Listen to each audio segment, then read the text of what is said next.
Hi, this is Ginger Cook, and this is my Quintessential Color Mixing Journal. Did you know learning how to mix colors is the key to every artist's journey, regardless of medium? Today I want to share with you not only the 12 awesome reasons to own this Quintessential Color Mixing Journal tutorial that has over 13 hours of video content, but also 3 additional must-do things to avoid muddy, dull, or lackluster paintings, even after you've learned to mix the right color. But why a color mixing journal? Why might you need it?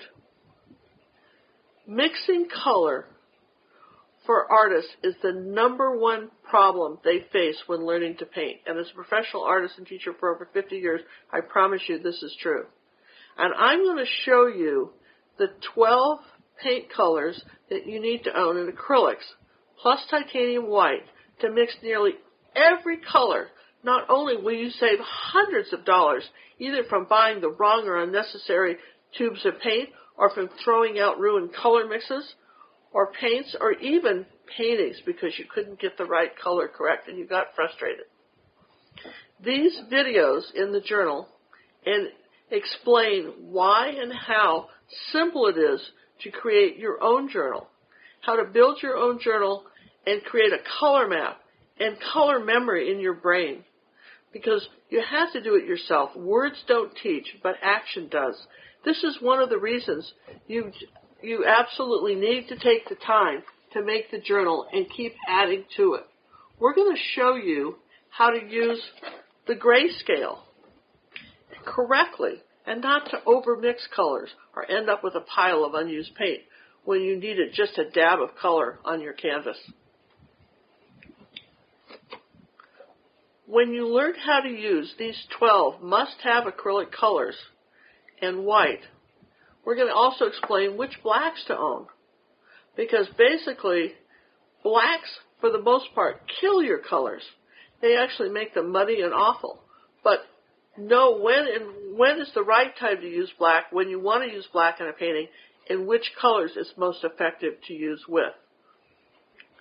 We're going to show you not only how to avoid using black, but how to mix grays without using black, and the different colors and shades of grays you can have. We're going to talk about the color wheel when mixing colors. Not only just talk about complementary colors, but the importance of using this handy tool in shading and toning and brightening up colors. What is glazing?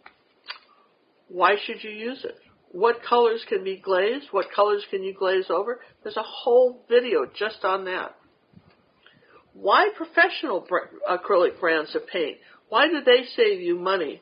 And how oversaturation of water can ruin your paintings with less expensive paints and are more likely to separate off the canvas. Oftentimes, student-grade paints we have found will cost you more money in the long run. Not only are we going to go through the top brand of acrylic paints found in the United States, but I'm going to show you the ones that I personally use as a professional artist. But if you live in another country, don't worry. If this is why you're making the journal yourself with the paints that you use. Doesn't matter what I use. We've got to make it where you can use your paints.